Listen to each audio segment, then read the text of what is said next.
Negara itu punya dua tangan, satu namanya birokrasi, kementerian atau dinas, yang satu namanya BUMN atau BUMD. Itu saya sampaikan. Tapi dua-duanya itu tangannya negara. Untuk apa? Untuk melaksanakan tugas negara, meningkatkan kesejahteraan, menghadirkan keadilan. Jadi fungsi badan usaha milik negara itu bukan mengejar keuntungan, bukan.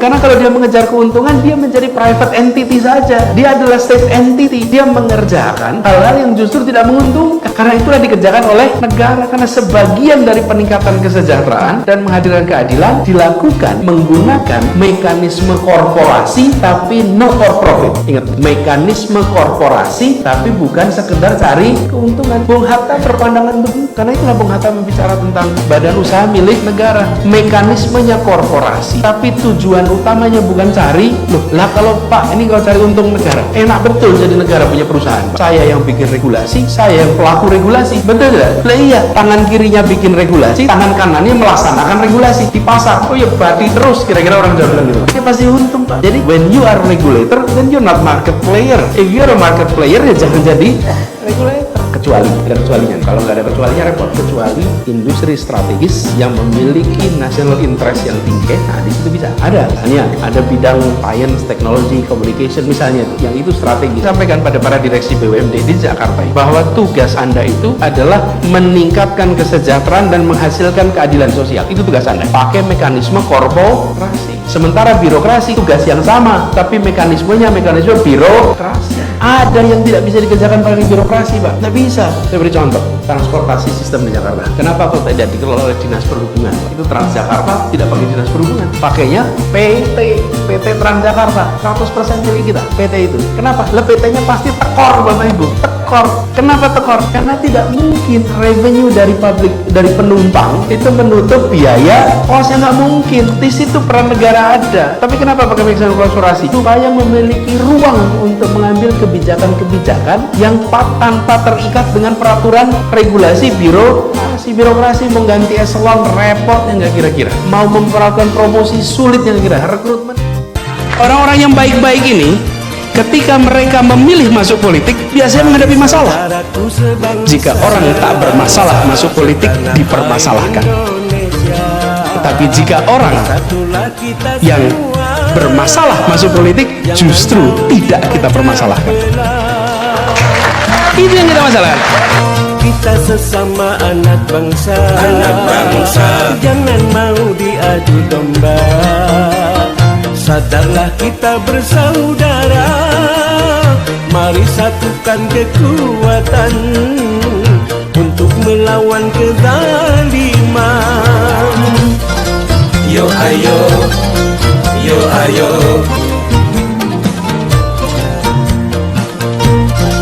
yo ayo, yo ayo.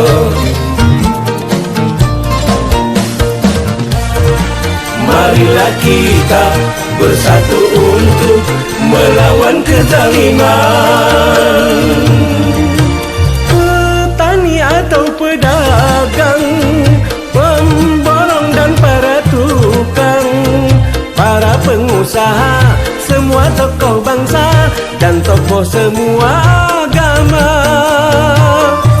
Marilah bersatu.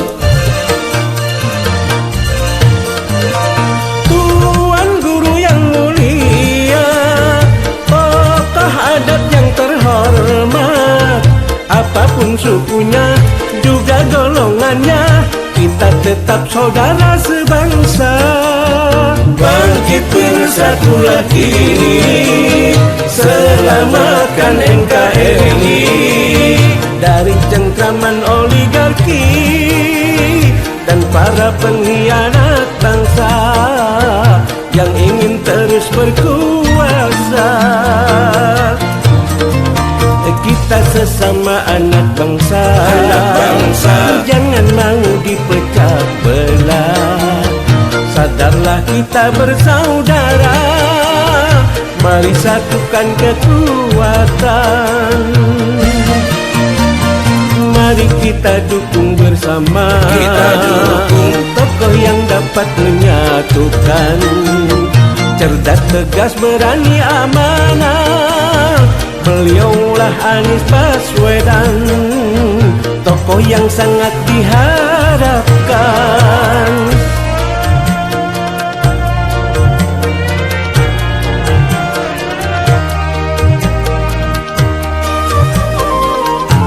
Marilah bersatu, petani atau pedagang, pemborong dan para tukang, para pengusaha, semua tokoh bangsa dan tokoh semua agama. Marilah bersatu, Tuan Guru yang mulia, tokoh adat yang terhormat, apapun sukunya juga golongannya, kita tetap saudara sebangsa.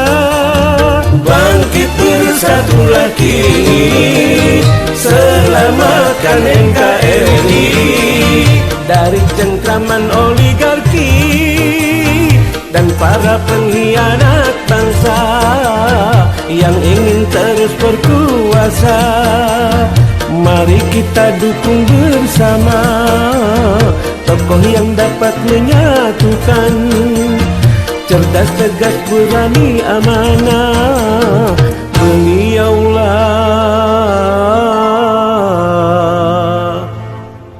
Pak Anies Baswedan.